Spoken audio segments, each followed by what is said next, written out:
हिमालय की ऊंचाइयों में खतरनाक चोटियों के बीच छिपा हुआ और हमेशा के लिए धुंध में लिपटा हुआ भूला हुआ गांव था। यह गांव इतना रहस्यमय था कि इसके बारे में बहुत कम लोग जानते थे।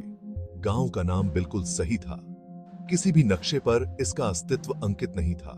यह मानो समय के पन्नों से गायब हो गया था। किसी भी यात्री ने इसके ठिकाने के बारे में बात नहीं की। यह रास्ते इतने सुनसान थे कि यहाँ कोई भी कदमों की आहट नहीं सुनाई देती थी। भूला हुआ समय के साथ खो गया था, दुनिया द्वारा भुला दिया गया था और स्मृति से मिटा दिया गया था। यह गांव अब केवल एक धुंधली याद बनकर रह गया था। हवा में केवल फुसफुसाहट ही इसके अस्तित्व का संकेत देती थी। चरवाहों और खानाबदोशों द्वारा सुनाई गई कहानियां, जिन्होंने इसका नाम जोर से लेने की हिम्मत नहीं की। कहते थे कि पिकेटेथिस गांव में कुछ ऐसा था जो किसी को भी यहां आने से रोकता था। यह गांव अपने आप में बीते युग का अवशेष था। यहां की हर चीज पुरानी और जर्जर हो चुकी थी। गहरे पत्थर से बने मकान पहाड़ी के किनारे पर बेतरतीब ढंग से चिपके हुए थे। ये मकान मानो किसी भी पल गिर सकते थे। उनकी खिड़कियां खाली आंखों की तरह धुंध में खाली घूर रही थीं। इन खिड़कियों से कभी जीवन की झलक मिलती थी, लेकिन अब केवल सन्नाटा था। रास्ते ऊंचे ऊंचे हो गए थे, मातम और लताओं से ढके हुए थे। इन रास्तों पर अब कोई नहीं चलता था। गांव पर एक अप्राकृतिक सन्नाटा छा गया था, जो केवल प्राचीन इमारतों की दरारों से हवा के चलने की आवाज से टूटता था। यह सन्नाटा इतना गहरा था कि यह दिल को चीर देता था। यह एक ऐसा सन्नाटा था जो खालीपन की बात करता था, पहाड़ के दिल में गहरे दबे रहस्यों की। यह रहस्य इतने गहरे थे कि कोई भी उन्हें समझ नहीं सकता था। गांव हमेशा ऐसा नहीं था। कभी यहां जीवन की चहल पहल थी। किंवदंती उस समय की बात करती है जब भूला हुआ बच्चों की हंसी और रोजमर्रा की जिंदगी की हलचल से जीवंत था। यहाँ के लोग खुशहाल और संतुष्ट थे, लेकिन वह अभिशाप से पहले की बात थी। एक फुसफुसाया हुआ आतंक जो आज भी ग्रामीणों को सताता था। यह अभिशाप इतना भयानक था कि इसने सब कुछ बदल दिया। यह एक ऐसा अभिशाप था जिसने उनकी खुशी को निगल लिया था। जो एक बार था, उसकी एक खोखली प्रतिध्वनि को पीछे छोड़ गया था। अब केवल अतीत की गूंजें ही यहां सुनाई देती थीं। तूफान पूर्व से आया, हवा और बारिश का एक उग्र जानवर। यह तूफान इतना शक्तिशाली था कि इसके रास्ते में आने वाली हर चीज को नष्ट कर रहा था। यह पहाड़ पर चढ़ गया, उसकी बर्फीली सांस सबसे मोटी खाल से भी काट रही थी। पहाड़ की चोटी पर पहुंचते ही तूफान ने अपनी पूरी ताकत दिखाई। इसके प्रकोप में 4 यात्री खो गए, अपने कारवां से अलग हो गए और आश्रय के लिए बेताब थे। वे एक दूसरे को पुकारते रहे, लेकिन उनकी आवाजें बर्फीली हवाओं में खो गई। वे व्यापारी थे, उनके खच्चर रेशम और मसालों से लदे हुए थे।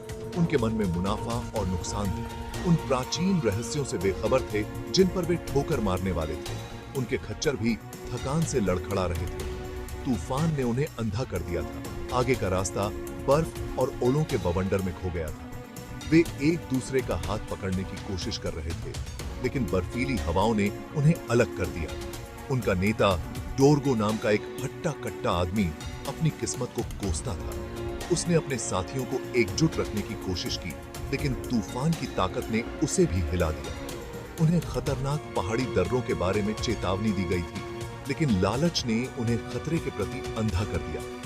अब वे अपने लालच की कीमत चुका रहे थे। अब खोए और ठंडे उन्हें तूफान की बेरहम चपेट में एक रात का सामना करना पड़ा। रात की ठंड ने उनकी हड्डियों तक को जमा दिया था। देखो, वहां पर क्या आपको वह रोशनी दिखाई दे रही है? शायद यह हमारी बचत की उम्मीद हो सकती है। यह धुंधली है, लेकिन है। हमें उसकी ओर बढ़ना चाहिए। मैं इसे भी देखता हूँ। यह हमारी आखिरी उम्मीद हो सकती है। क्या यह कोई आश्रय हो सकता है? हमारे पास और कोई चारा नहीं है। हमें उसकी ओर बढ़ना चाहिए। हमें एकजुट रहना होगा और सावधानी से आगे बढ़ना होगा। मुझे आशा है कि यह तूफान की चाल नहीं है। अगर यह एक धोखा है तो हम और भी बड़ी मुसीबत में पड़ सकते हैं। हम यहाँ और अधिक समय तक जीवित नहीं रह सकते। हमें जल्द ही कोई आश्रय ढूंढना होगा। जैसे ही उम्मीद की आखिरी किरण उनके दिलों में मरने लगी, उन्होंने उसे देखा। एक धुंधली रोशनी जो उनकी उम्मीदों को फिर से जगा रही थी। एक धुंधली चमक जैसे अंधेरे में जुगनू। यह रोशनी उनके लिए एक नई उम्मीद की किरण थी।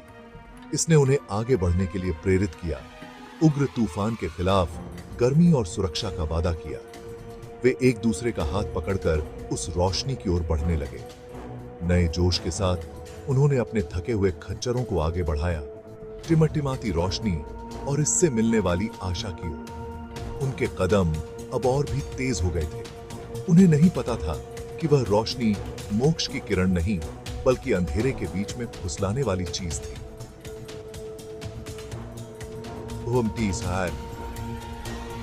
यह एक धोखा था जो उन्हें और भी गहरे संकट में डालने वाला था। रोशनी ने उन्हें भुला दिए गए गांव तक पहुंचाया। यह रोशनी एक रहस्यमयी मार्गदर्शक की तरह थी जो उन्हें एक अनजाने और भूले हुए स्थान की ओर ले जा रही थी। पहले तो उन्हें अपनी आंखों पर यकीन ही नहीं हुआ। यह दृश्य उनके लिए अविश्वसनीय था, मानो वे किसी दूसरी दुनिया में आ गए हों। गांव एक अप्राकृतिक सन्नाटे में डूबा हुआ था।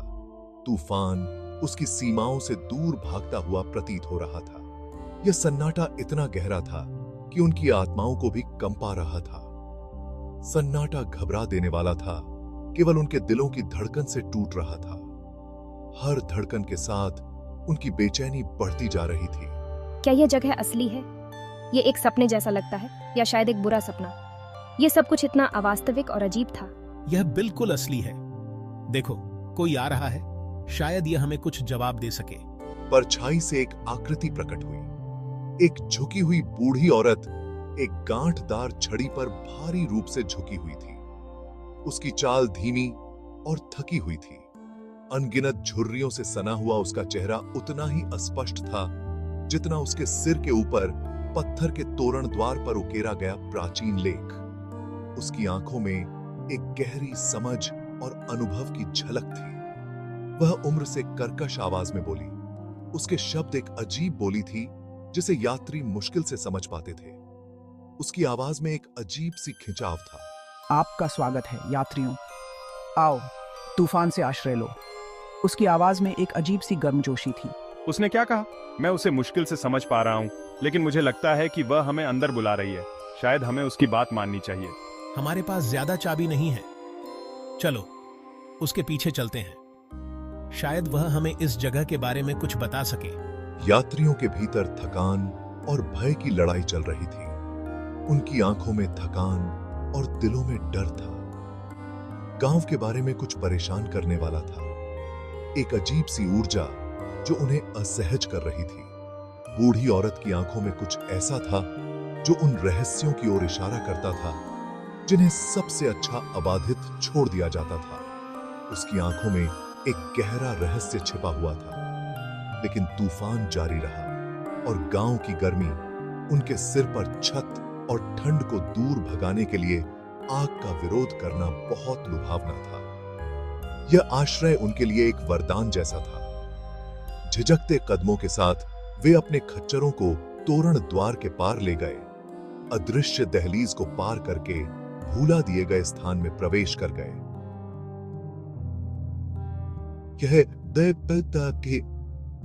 यह एक नई यात्रा की शुरुआत थी। बूढ़ी औरत उन्हें विलेज के बीच में एक बड़ी सांप्रदायिक इमारत में ले गई। चूल्हे में आग जल रही थी जिससे टिमटिमाती परछाइयां दीवारों पर नाच रही थी। जैसे ही वे आग के चारों ओर हडल्ड, बूढ़ी औरत द्वारा दिए गए भाप से भरे शोरबा के कटोरे को कृतज्ञतापूर्वक स्वीकार करते हुए वे खुद को देखा जा रहा है कि भावना को नहीं हिला सके। दीवारों पर अजीबोगरीब निशान थे, पत्थर पर उकेरे गए जटिल पैटर्न्स। वे एक मिस्ली ईथर रोशनी से धड़कते थे। यात्रियों ने बेचैनी से एक दूसरे को देखा। ये किसी भी सभ्यता के निशान नहीं थे जिन्हें वे जानते थे।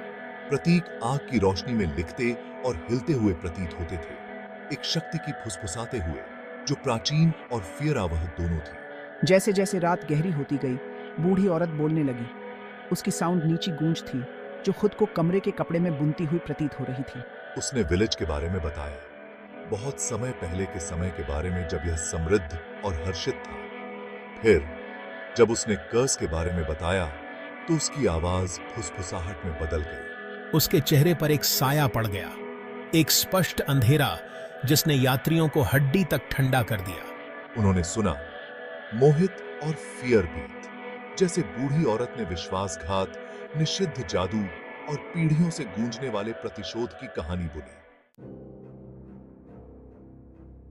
अचानक एक धमाके ने सन्नाटे को तोड़ दिया। आवाज पूरे विलेज में मौत की घंटी की तरह गूंज उठी। बूढ़ी औरत खड़ी हो गई। उसकी आंखें एक आदिम भय से चौड़ी हो गईं, जिसने यात्रियों की रीढ़ की हड्डी को नीचे गिरा दिया। बैल, गांव के चौक में शापित बैल, यह वर्षों से खामोश था। इसकी खामोशी एक नाजुक वादा थी, एक अस्थायी रिलीफ। अब यह फिर से बज उठा। उसका शोकपूर्ण रोना कुछ फियरावह, कुछ प्राचीन और भूखे होने का संकेत दे रहा था। यात्री अपने पैरों पर चढ़ गए। उनके हाथ सहज रूप से उन हथियारों तक पहुंच गए जो विलेज को अपनी चपेट में ले लेते हैं, जो अनदेखी आतंक के खिलाफ बहुत अपर्याप्त महसूस करते थे। चूल्हे में लगी आग फड़फड़ाकर बुझ गई, जिससे कमरा अंधेरे में डूब गया। एक ऐसा अंधेरा जो अनदेखी ऊर्जा से स्पंदित हो रहा था। दीवारों पर बने प्रतीक जीवन में आ गए। उनकी ईथर चमक यात्रियों की आंखों में आतंक को रोशन कर रही थी। यति ही बूढ़ी औरत अपनी जगह पर जड़ बनी रही। उसका चेहरा निराशा का मुखौटा था। बहुत देर हो चुकी है, उसने कहा। उसकी आवाज घंटी के शोकपूर्ण स्वर से मुश्किल से फुसफुसाहट थी। भुला हुआ अपने बंदियों को आसानी से नहीं छोड़ता है। उसके शब्द हवा में लटके हुए थे, एक द्रुत शीतन भविष्यवाणी जिसने उनके हाथों में भय का एक कांटा भेज दिया। वे फंस गए थे, प्राचीन जादू के एक जाल में फंस गए थे जिसे वे नहीं समझते थे। एक कर्स से शिकार करते थे जिसे वे समझ नहीं सकते थे। ये सब किस बाप को देखिए थे।